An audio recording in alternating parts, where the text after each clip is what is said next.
एक बार गौतम बुद्ध वैशाली नगरी में धर्म प्रचार के लिए जा रही थी।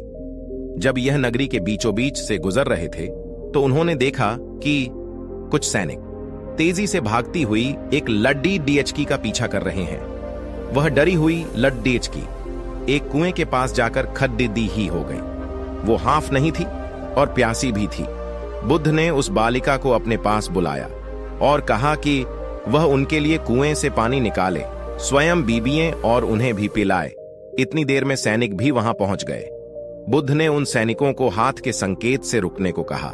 उनकी बात पर वह कन्या कुछ हुई बोली, महाराज मैं एक अछूत कन्या हूं, मेरी कुएं से पानी निकालने पर जल दूषित हो जाएगा। बुद्ध ने उससे फिर कहा, पुत्री बहुत जोर की प्यास लगी है, पहले तुम पानी पिलाओ। इतने में वैशाली के राजा भी वहां आ पहुंचे। उन्होंने बुद्ध को नमन किया और सोने के बर्तन में केवदधे और गुलाब का सुगंधित पानी पीने के लिए पेश किया, लेकिन बुद्ध ने उसे लेने से इनकार कर दिया। बुद्ध ने एक बार फिर बालिका से अपनी बात दोहराई। इस बार बालिका ने साहस बटोरकर कुएं से पानी निकालकर स्वयं भी पिया और गौतम बुद्ध को भी पिलाया। पानी पीने के बाद बुद्ध ने बालिका से भय का कारण पूछा। कन्या नहीं बताया, मुझे संयोग से राजा के दरबार में गाने का अवसर मिला था। राजा ने मेरा गीत सुन मुझे अपने गले की माला पुरस्कार में दी, लेकिन उन्हें किसी ने बताया कि मैं एक अछूत कन्या हूं। यह जानते ही उन्होंने अपने सैनिकों को मुझे कैद खाने में डाल देने का आदेश दिया। मैं किसी तरह उनसे बचकर यहां तक पहुंची थी कि आप मिल गए।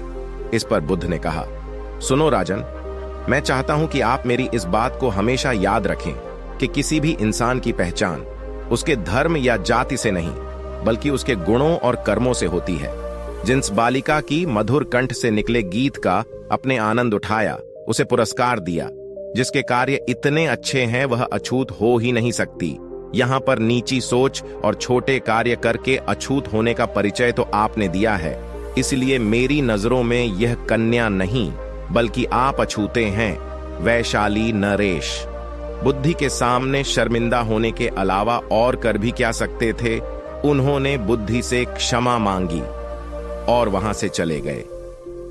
तो दोस्तों, इस कहानी की शिक्षा यही है कि कोई भी इंसान अपने कार्यों और विचारों से बड्ढा बनता है, अपने धर्म या जाति से नहीं।